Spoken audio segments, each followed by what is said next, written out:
Doubt. చెప్పమ్మా. అది government స్కూల్లో స్టూడెంట్స్ని ఎందుకు జాయిన్ చేస్తారు సార్? మేబీ ఫైనాన్షియల్ ప్రాబ్లమ్స్ వల్ల మిడిల్ క్లాస్ వాళ్ళు జాయిన్ చేసుకుంటారు. ప్రైవేట్ స్కూల్లో అయితే మనీ ఎక్కువ అయ్యి లేదా వాళ్ళ స్టడీ బాగుండాలని వాళ్ళు జాయిన్ చేసుకుంటారు.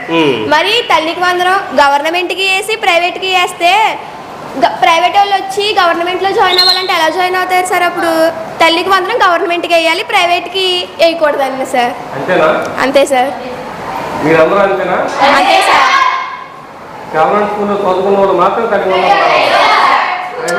అంటే మేము అంటుంది ప్రైవేట్ అందరూ వచ్చి గవర్నమెంట్లో జాయిన్ అవ్వండి, గవర్నమెంట్లో జాయిన్ అవ్వండి అని ఇద్దరికి తల్లికి వందనం వేస్తే గవర్నమెంట్లో ఎలా జాయిన్ అవుతారు సార్ అప్పుడు?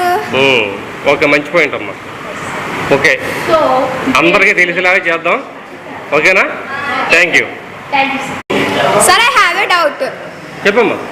అది గవర్నమెంట్ స్కూల్లో స్టూడెంట్స్ని ఎందుకు జాయిన్ చేస్తారు సార్? మేబీ ఫైనాన్షియల్ ప్రాబ్లమ్స్ వల్ల మిడిల్ క్లాస్ వాళ్ళు జాయిన్ చేసుకుంటారు. ప్రైవేట్ స్కూల్లో అయితే మనీ ఎక్కువ అయ్యి లేదా వాళ్ళ స్టడీ బాగుండాలని వాళ్ళు జాయిన్ చేసుకుంటారు.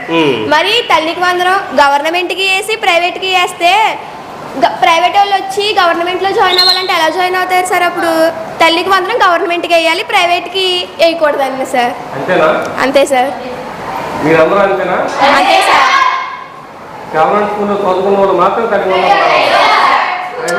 అంటే మేము అంటుంది ప్రైవేట్ అందరూ వచ్చి గవర్నమెంట్లో జాయిన్ అవ్వండి, గవర్నమెంట్లో జాయిన్ అవ్వండి అని ఇద్దరికి తల్లికి వందనం వేస్తే గవర్నమెంట్లో ఎలా జాయిన్ అవుతారు సార్ అప్పుడు? ఓకే, మంచి పాయింట్ అమ్మా. ఓకే, అందరికీ తెలిసేలాగా చేద్దాం. ఓకేనా? Thank you.